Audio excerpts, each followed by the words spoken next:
Hello hi नमस्कार, science education point में आपका स्वागत है। आज का हमारा टॉपिक रहेगा वो है डिजिटल टर्म, नया जादू। इससे हम सवाल को आसानी से कैसे कर सकते हैं। लंबी कैलकुलेशन को आसान बनाता है हमारा डिजिटल टर्म। कैसे सवालों में पुट करते हैं, डिजिटल टर्म का प्रयोग कैसे करते हैं, आप सीखते हैं। तो मैं आपके लिए कुछ सवाल लेकर आया हूँ और उन्हें सवालों को करने की कोशिश करते हैं। लिखा है digital term the super weapon for competitive exam. ये मैंने लिखा है आपके लिए कि एक ऐसा हथियार है जिससे हम सवालों को बहुत आसानी से कर सकते हैं। डिजिटल का मतलब क्या है? अंकों का योग निकालना। दूसरी बात, किसी भी नंबर में अगर हम 9 का भाग लगा रहे हैं, जो रिमाइंडर आएगा वही कहलाएगा हमारा डिजिटल सम। और तीसरी बात इंपॉर्टेंट, 9 को आप इग्नोर करके चलें। 9 को क्या करना है? इग्नोर करना है। ये सब कुछ सारे सवाल मैंने अपने हाथों से लिखे हैं कि आपको समझा सकूँ मैं अच्छे से।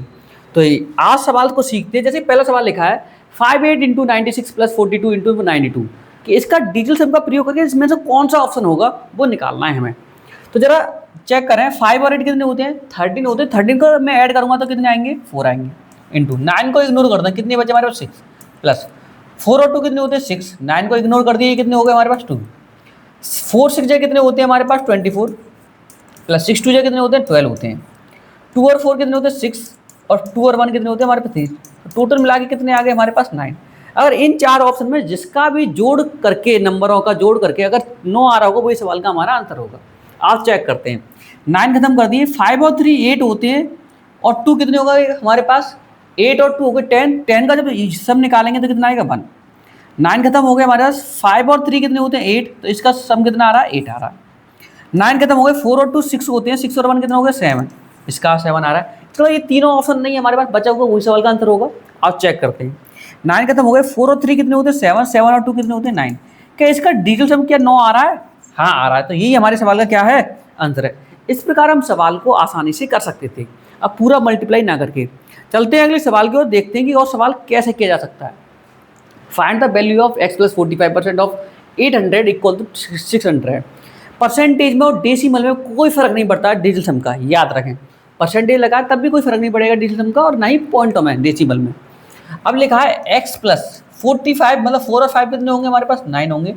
इंटू लगाया, अगर 800 का हम डिजिटल सम निकालेंगे कितना आएगा? 8, और 600 का निकालेंगे तो ये 6 ही आएगा। 9 8 जाए कितने होते हैं? 72 प्लस के 8 ऐसे के ऐसे इक्वल टू 6। 7 और 2 9 होते हैं, इग्नोर कर दें आप, ये x था यहाँ पर। तो x बराबर कितने? 6 आ गए मेरे पास। इसका मतलब है इनमें से जिन नंबरों का डिजिटल सम अगर 6 आएगा वही सवाल का आंसर रहेगा। तो ऑप्शन एक करके चेक करें। 5 और 2 7 होता है, ये कट गया। 3 और 2 5 होता है, ये भी कट गया।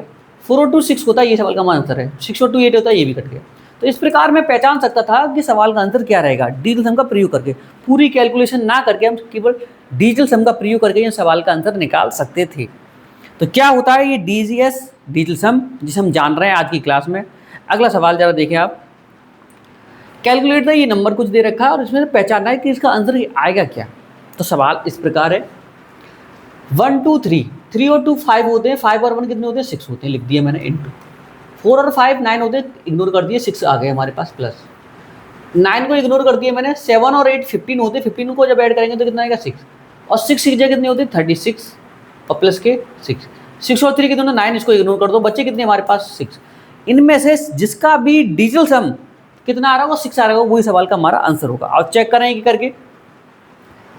6, अरे ये 5 है हमारे पास। 6 और 5 कितने हो गए मेरे पास? 11 हो गए। 11 और 7 होते हैं मेरे पास 18। 11 5 और 6 11, 11 और 7 18, 9 से कट जाएंगे तो खत्म कर दिए मैंने। या मेरे पास कितने होते हैं? 8 और 6, 8 और 6 कितने होते हैं? 14। अगर मैं इनका डिजिटल सम निकालूंगा, 6 और 4 और 1 कितने हो गए? 5। क्या 6 आ रहा है? नहीं आ रहा। तो इसका मतलब ये ऑप्शन हमारा नहीं है, ये गलत हो गया। अगला चेक करें। 5 और 6 कितने होते हैं? 11। 11 और 7 कितने हो गए हमारे पास? 18, ये पूरा कट गया।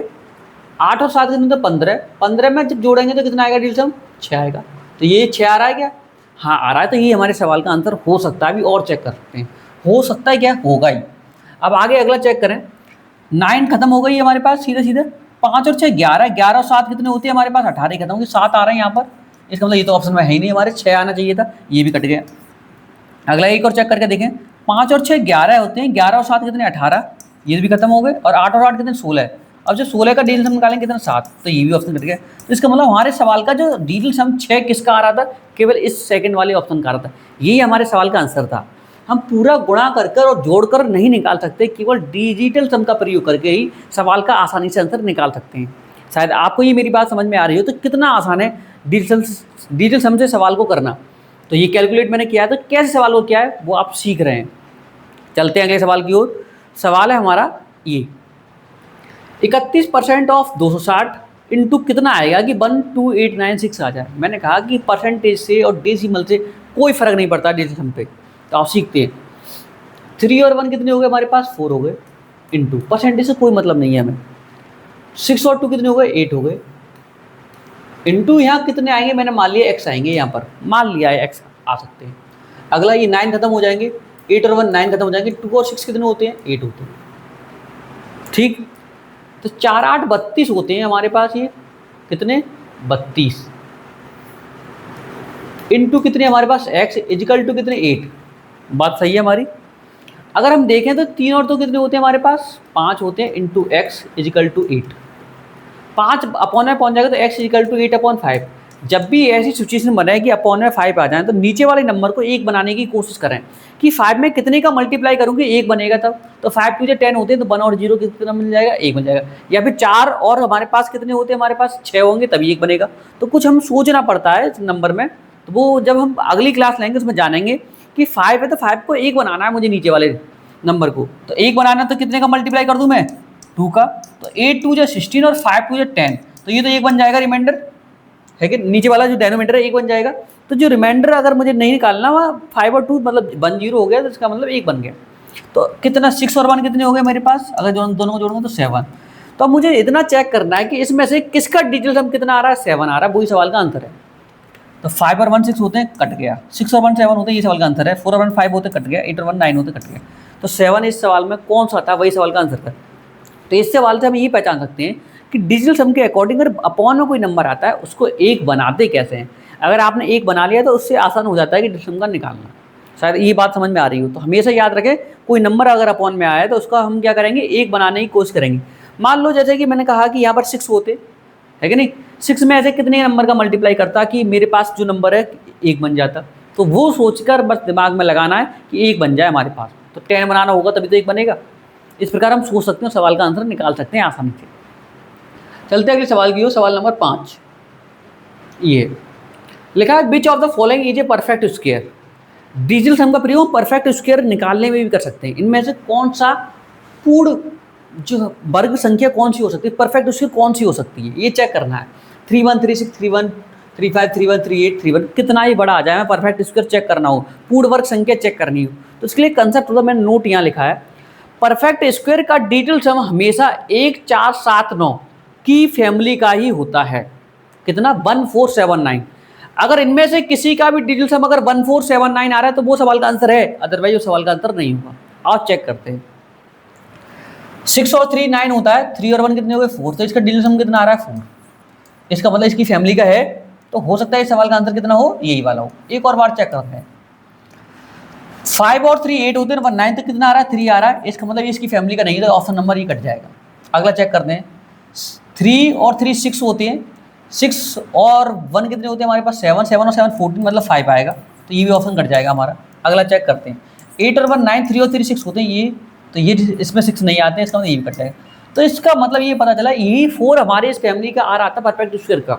तो डिजिटल सम का जो फैमिली होती है वो कितने आना चाहिए डिजिटल सम, 1 4 7 और 9 1479 1479 याद रखें, कोड बना लें 1479।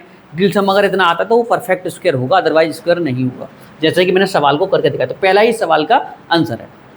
इस प्रकार आप एग्जाम में सवाल कर सकते हैं। ये डिजिटल सम हमारे सवाल में एग्जाम को करने में टाइम बचाता है, तो इसलिए इसे सीखना बहुत ज़रूरी होता है। तो अगला सवाल और देखें आप, जैसे कि ये मैंने कहा डेसिमल से और परसेंट से कोई फर्क नहीं पड़ता डिजिटल सम पर। तो ये सवाल ये है, 17.3 इंटू 14.8 प्लस 22.5। मुझे पॉइंट से डेसिमल से कोई फर्क नहीं पड़ना चाहिए, केवल डिजिटल सम का प्रयोग करेंगे और सवाल का आंसर निकालेंगे। जैसे 7 और 3 कितने होते हैं हमारे पास, 10 और 1 कितने हो गए मेरे पास, 11। अगर डिजिटल सम निकालूंगा तो कितने हो गए मेरे पास, 2। बात सही है। या 7 और 1 8, इधर 1 दे दूंगा तो 2 ही बचेंगे वैसे भी। जरा देखना, 1 और 8 9 इग्नोर कर दिया मैंने, बन गई 4। मैं 9 बनाता हूँ प्लस 5 और 2 कितने होते हैं मेरे पास, 7 और 7 और 2 कितने होते हैं 9, तो 9 का 9 लिख दिए। अब चाहते तो अब 9 को इग्नोर कर दें, तो 4 2 4 जाए कितने 8 हो गए हमारे पास। 8 और 9 को जब मैं ऐड करता तो कितने होती मेरे पास 70 होते, तब भी 80 आता, तो 9 को मैंने इग्नोर कर दी, तो 5 और 2 7 और 2 9 होते हैं, इग्नोर कर दिए, तो डिजिटल सम कितना आएगा इसका 2 4 जा 8। अब इनमें से जिसका भी डिजिटल सम 8 आ रहा होगा वही हमारे सवाल का क्या होगा आंसर होगा। और चेक करते हैं एक एक करके। 9 खत्म हो गए, 7 और 2 कितने हो गए 9 खत्म हो गए, तो 5 और 4 कितने हो गए ये भी 9, ये भी खत्म हो गए। तो इस सवाल का आंसर तो कुछ नहीं बचा, तो ये सवाल का आंसर नहीं हो सकता। अगला चेक करें, 7 और 2 9 हो गए, खत्म हो गए। 8 और 4 12 होते हैं, 12 और 4 16 होते हैं, 16 का अगर डिजिटल सम निकालेंगे तो कितना आएगा 7, तो ये भी इस सवाल का ऑप्शन नहीं हो सकता। अगला चेक करें, 7 और 2 9, 8 को यहाँ से मैंने अगर 8 को 5 से एक दी थी 9 खत्म हो जाएंगे, तो यहाँ 4 बचेंगे, 4 और 4 कितने 8। तो इस सवाल में हाँ डिजिटल सम कितना आ रहा है 8 आ रहा है, तो इस सवाल का ऑप्शन हो सकता है। अगला और चेक करें, 7 और 2 9 खत्म। वैसे यही डायरेक्ट आपको आंसर पता चल गया, डायरेक्ट लगाना है, मैं आपको सिखा रहा हूँ इसलिए बता रहा हूँ कि अगला और चेक कैसे कर रहे हैं। 7 और 2 9 ठीक है, एक इसको दे दिया मैंने, तो 9 हो गई, ये खत्म हो जाएगा, तो यहाँ 5 और 4 बचेंगे। 5 और 4 कितना आता है 9, तो 9 तो है नहीं है ना, इसका मतलब 8 केवल सी वाले ऑप्शन का आ रहा है, ये सवाल का हमारे का आंसर होगा। तो कैसे लंबी कैलकुलेशन को या डेसिमल परसेंट में कोई फर्क नहीं पड़ता है, डिजिटल सम से हम कैसे सवालों को आसान कर सकते हैं, आज की क्लास में इसीलिए लेकर आए। अगला एक और सवाल देखें आप। अब सवाल आगे मैं नहीं लेके आया हूँ क्योंकि अगली जो क्लास होगी हमारी उसमें हम बेहतर तरीके से और जानेंगे डिजिटल सम का प्रयोग कहाँ और कैसे कर सकते हैं, आए हुए सवाल को लेकर आएंगे। तो आज की क्लास में बस हमने इतना ही जाना कि डिजिटल सम से सवाल कितने आसान हो सकते हैं, तो ये सवाल को आसान बनाता है डिजिटल सम, तो इस पर डिपेंड जो भी सवाल आए आप इस प्रकार कर सकते हैं। और फिर मिलेंगे अपनी अगली वीडियो में। नमस्कार।